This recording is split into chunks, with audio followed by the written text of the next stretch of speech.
Oi, pessoal, tudo bem com vocês? Vamos então dar continuidade ao nosso livro de História, unidade 6. Estávamos falando sobre os movimentos de independência, falando sobre o movimento da Inconfidência Mineira e da Conjuração Baiana. E hoje eu vou começar na página 169 com o título aí, Você, o Historiador. Vamos acompanhar então. A Conjuração Baiana ou Revolta dos Alfaiates teve início com a divulgação de panfletos com frases que chamavam a população de Salvador para um levante contra a coroa portuguesa. Esse é um trecho, então, do manuscrito desse arquivo, né, do panfleto.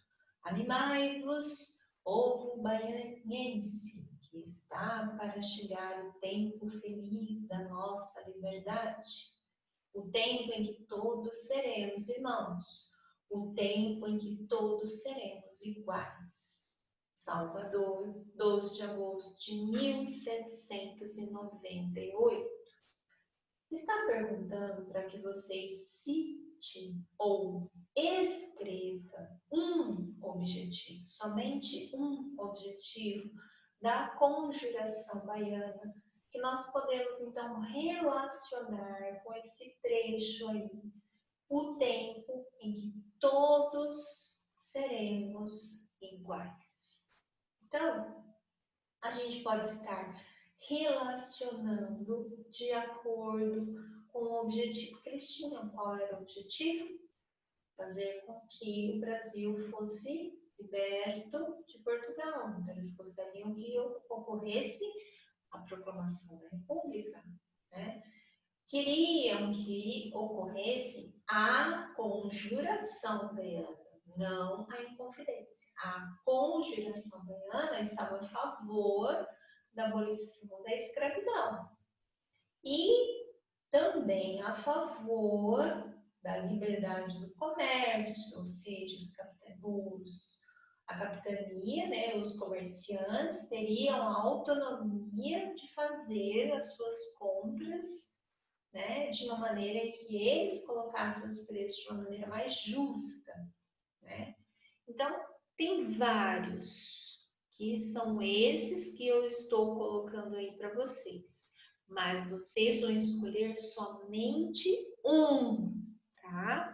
Não precisem se assustar com o tamanho da resposta, tá bom?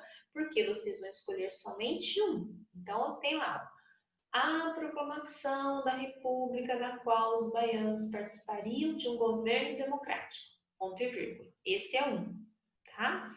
Outro, a abolição da escravidão que faria com que todos os negros africanos tivessem sua liberdade e fossem iguais em direito ao restante da população. Esse é outro. Outro, a liberdade do comércio, com o qual os comerciantes da capitania teriam autonomia nas suas transações comerciais. Ou ainda, o aumento dos salários dos soldados, que traria melhores condições de vida. Então, vocês entenderam, eu só quero um objetivo, eu não, o livro. A questão do livro está pedindo um só objetivo. E aqui eu estou citando mais de um. Vocês vão escolher só um e anotar somente um objetivo. Eu coloquei todos para que vocês pudessem ter um amplo conhecimento de todas as possibilidades que nós podemos relacionar com a conjuração baiana nesse momento histórico. Tudo bem? Então tá bom. Agora, então, nós vamos dar início ao processo de independência do Brasil.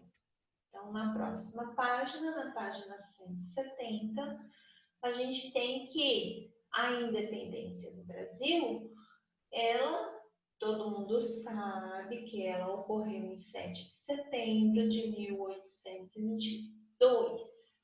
Mas é importante nós conhecermos, ou melhor, compreender que isso não se trata de um fato histórico, mas sim de um processo histórico, visto que a vinda da coroa portuguesa para o Brasil proporcionou uma série de mudanças políticas, econômicas e culturais que favoreceram o desligamento do Brasil com Portugal.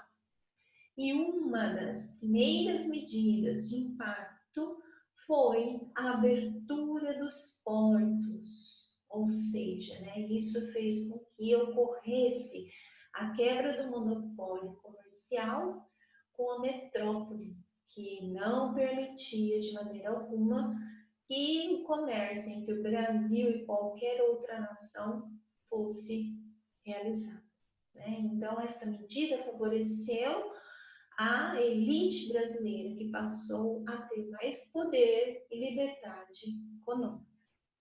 E aí, na página 170, a gente está vendo os principais acontecimentos nos períodos que antecederam a independência do Brasil em 1822.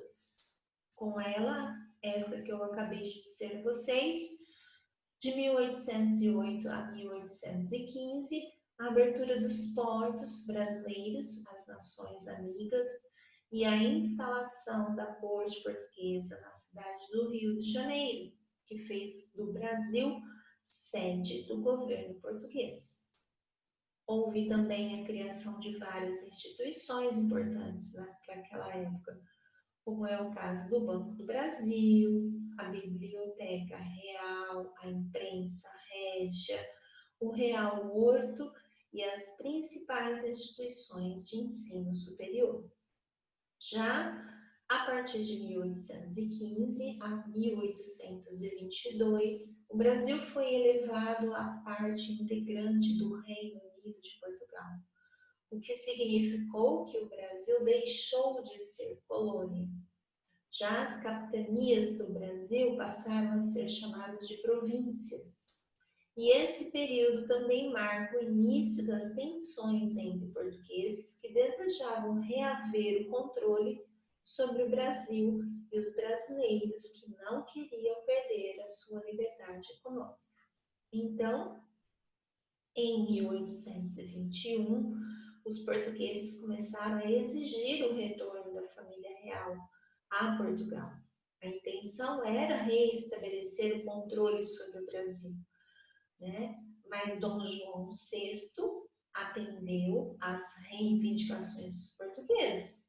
Ele acabou até deixando o Brasil, mas ele deixou no seu lugar o seu filho mais velho, Dom Pedro, que é esse que nós vamos ver na página seguinte, que é na página 171. Que Dom Pedro, então, como príncipe regente, não agradou os portugueses, porque eles queriam também o retorno de Dom Pedro. Porém, a elite brasileira, que era formada por grandes comerciantes e ricos fazendeiros, não queria perder a liberdade econômica que havia adquirido desde a chegada da corte portuguesa.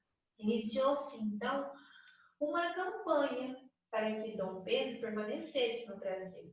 Foi assim que, em 9 de janeiro de 1822, após receber um abaixo-assinado com cerca de 8.000 assinaturas, solicitando sua permanência no Brasil, Dom Pedro, então, assumiu publicamente a vontade de ficar aqui, declarando: se é para o bem de todos e felicidade geral da nação, estou pronto, digam ao povo que fico. Essa declaração é um episódio histórico brasileiro que ficou conhecido como Dia do Fico. E aí, no portal Edros, vocês têm até uma animação lá, Fica uma dica de uma animação do Dia do Fico que mostra como ocorreu esse acontecimento e como ele influenciou no processo de independência do Brasil. Então, em 7 de setembro de 1822, Dom Pedro decidiu romper com Portugal e declarou a independência do Brasil.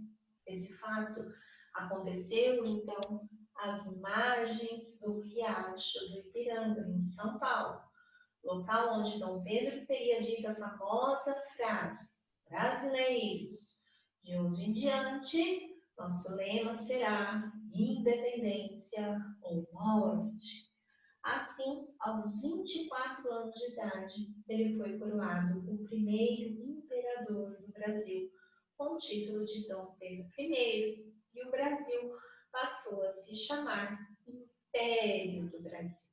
Então, de acordo com a imagem que nós podemos ver aí no exercício número 9, né, que é uma tela, né, uma tela a óleo, feita por esse artista famoso, né, ele traz aí uma leitura da imagem, né, mas que é importante a gente verificar que essa pintura, ela revela a preocupação das nações com o passado e com as origens, no sentido de consolidar valores com o nacionalismo.